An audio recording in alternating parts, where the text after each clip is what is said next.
Hi, today I'm going to be talking about Mozart and the classical period. So, before we learn a little bit about Mozart, I wanted to talk about a little bit about me. So, I'm Emma Lineberger. I'm currently studying elementary education, preferably third grade, but that could change. I'm a sophomore at Concordia Ann Arbor, and a fun fact is I play volleyball there as well. So, let's start a little bit about Mozart, and then we're going to continue later on. I've always studied him as Mozart. The books, the papers, the articles I've read, it's Mozart, Mozart, Mozart. But his biological name is Wolfgang Amadeus Mozart, which I thought was pretty cool. And he was a major composer in the classical period, which was around 1730 to 1820. He composed his first opera, Apollo eth Hyacinthus, at the age of 11, which is crazy because you wouldn't think 11-year-olds would be able to do that. And when he did this, he used a blend of opera buffa and opera seria to create not only a dynamic piece, but also one that was filled with plenty of emotion. And you'll see this as a common theme for Mozart is emotion is a huge part of his social or his structure and how he forms his music. When Mozart composed, he focused on communication on social structures and statuses, as well as human nature, which drew people in. Mozart loved to really toy at the idea of what people's roles are and how they perform in society, and people really did like that. So, I picked two music pieces, and this is going to be The Marriage of Figaro and Piano Concerto number 21 in C minor. And I picked both of these pieces just because they are some of his most well-known, and they both do a great job of showcasing what Mozart's music can do to a person, and they're on two opposite sides of the spectrum for the types of his music, so I kind of picked one from each side. And I picked the classical period because this is when the Age of Enlightenment was around, and this era brought the idea of new beginnings, and it was okay to go against the normal. I kind of declared this Mozart's motto. He really did a great job of doing stuff that people weren't used to and kind of made them uncomfortable. So, who is Mozart really? He was born on January 27th, 1756, and he was the son of Leopold Mozart, and he was a child prodigy. Because of this, his father took him on tours in Europe. So he was getting exposed to different types of music, different cultures, which then he started composing music at age 5. His career was really taking off because then he started helping in the position of a court musician in Salzburg. And I really think this is because of his father pushing him to go on Europe tours and getting him involved and engaged in different types of music. He then started becoming a freelance composer in Vienna. His life was really on the uphill until later in life he faced financial struggles and could not get patronage in Vienna. But he did still compose and kept creating music even though he was struggling, but nothing was really hitting off and giving him any more money that he needed. Sadly, he did die on December 5th, 1791 at the age of 35 from a mysterious death. So, that was kind of a sad note to end on, but he did have a lot of accomplishments and achievements. Mozart composed over 600 works in various genres in opera, symphonies, chamber music, choral works, and concertos. He worked as a court musician for the Archbishop Colloredo. Again, Mozart has a huge resume of things that he's done.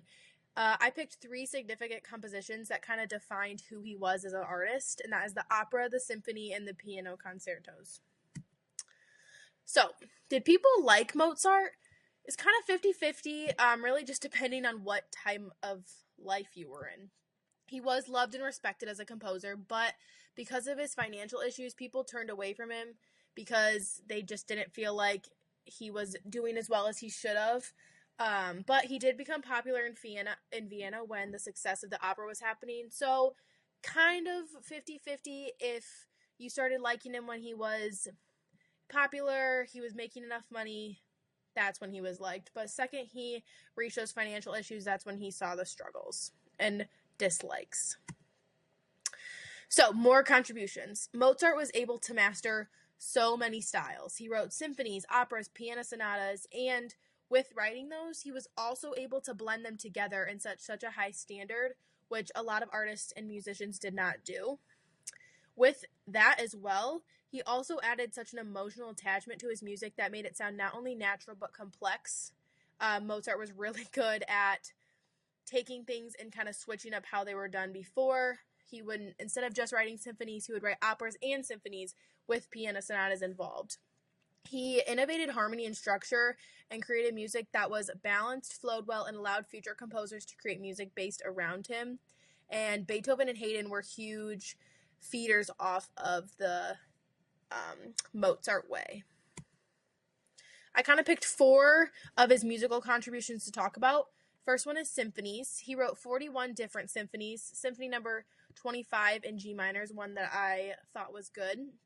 This showcased his ability to create expressive textures using dynamics and themes to show heavy emotions. Again, with the emotion, Mozart loved tying in emotions to his music. The second one is operas. He composed over 20 operas. Cozy Fan Toot was another one that I picked. And in the operas, Mozart created human characters through music to show emotions of those characters, but also make the music feel vivid and dramatic. He really allowed each character to have its own role and felt like it had a place in the opera. The third one is concertos, and he composed 27 piano concertos, but there are more with violin, horn, clarinet, and a little bit of other instruments, but mostly piano sonatas was the most famous one. And these are known for their elegance and beauty that was a mix between a solo and orchestra. Like I said, piano is the main focus on this one, but he did have different other instruments be the lead, but for the most part, in a piano concerto, the solo would be the piano, the orchestra would be kind of the background music to help make it flow better. The next one is chamber music, which is string quartets, quintets, piano trios. And in these, he showed how well he could balance voices and create intimacy in small numbers. Mozart, or most people thought that in order to have a good music, you need to have all of the orchestra together, big numbers, it had to be big, it had to be a lot. But he showed that you could make a great piece and people could still love it with only 3, 4, or 5 people. So, along with all those 4, I also included some famous pieces. For the symphonies, it would be Symphony number 40. The opera would be The Marriage of Figaro. Concertos would be Piano Concerto number 21. Chamber music would be Clarinet, Quintet, and A major. And I'm going to be focusing on the opera and concertos.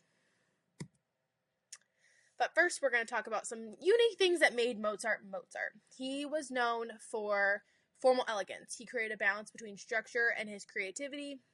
He was able to create a huge range of emotion from joy to sorrow, humor and intensity into one piece.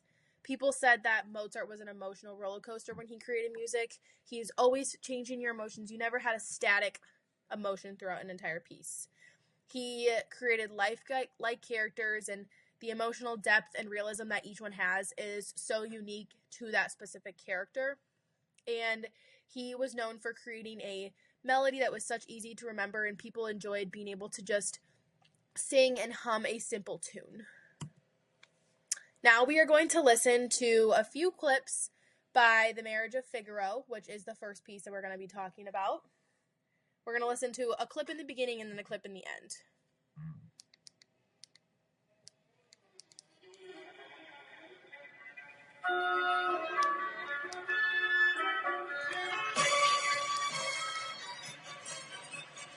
That's the first one, and then we're going to skip a little bit towards the end and listen to the second one.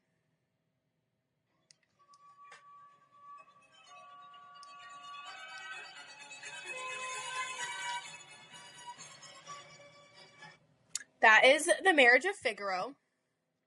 Now, we're going to talk a little bit more about The Marriage of Figaro.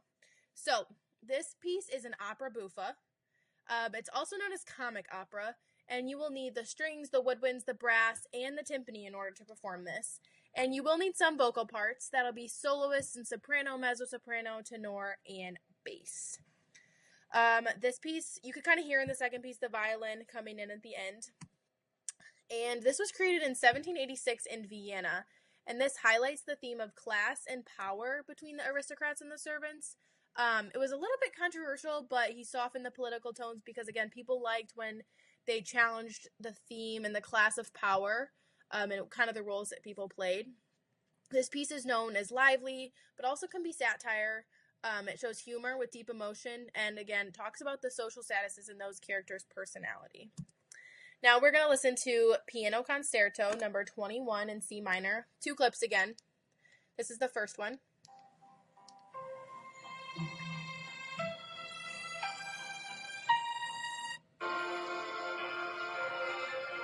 Okay, now we're going to skip to the end. Again, listen to the back end of it.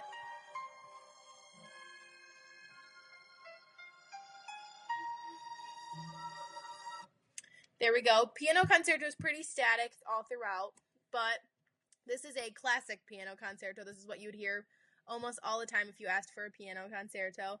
You would need the orchestra, the strings, the woodwind, and brass, and of course, you would need the piano.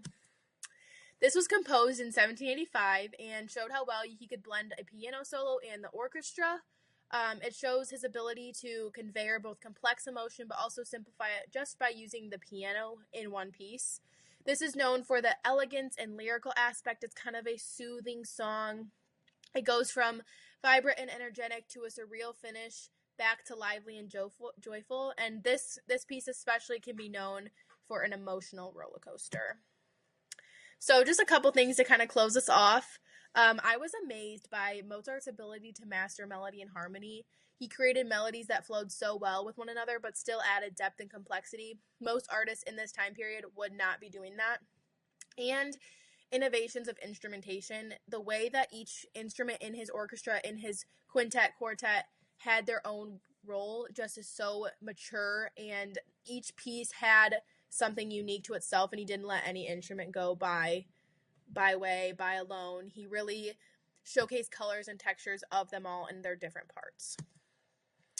I learned 3 things I thought I've mentioned, but I was kind of a little bit surprised about, was that he was a child prodigy and was brought on tours. Mozart would perform in public, which helped him gain various musical cultures and traditions. I think that's a big part of who he was and how he was able to be so good, is because he was thrown in and taught different things so early on. The second one was his mysterious death. The way nobody can truly know how he died or what may have happened truly shocked me. I mean, there are many theories, such as illness, poisoning, or exhaustion, but just kind of a shame that nobody really knew. And the third one was his financial struggles. I was surprised to hear that such a well-known composer would be struggling to pay bills and live in poverty. But a sad thing is his final opera, Die Super Flotte, became extremely popular after he had died, so he did not end up getting the reward for it, which is kind of sad. And 2 things that are going to leave me impacted are going to be the orchestral colors. I have noticed myself recently looking at the music that I'm listening to and paying attention to the nuances in the symphonic music. The way he blended his music so well, I can look into the music and see where I can kind of find Mozart's connection and see where I kind of can see innovations that he has made, maybe if it's a symphonic and opera piece, and how well he played with the emotions of the music and genres and periods of music. His ability to adapt, incorporate various styles from the Baroque to the classical period makes the music a perfect getaway to explore other composers from the classical period, like Beethoven and even romantic composers. He was able to make songs go from sorrow to joyful to comic to sad, and it's just so beautiful the way he was able to do that, and he's truly an impactful composer. And I think that's all I have. So thank you for listening. I hope you enjoyed learning about Mozart.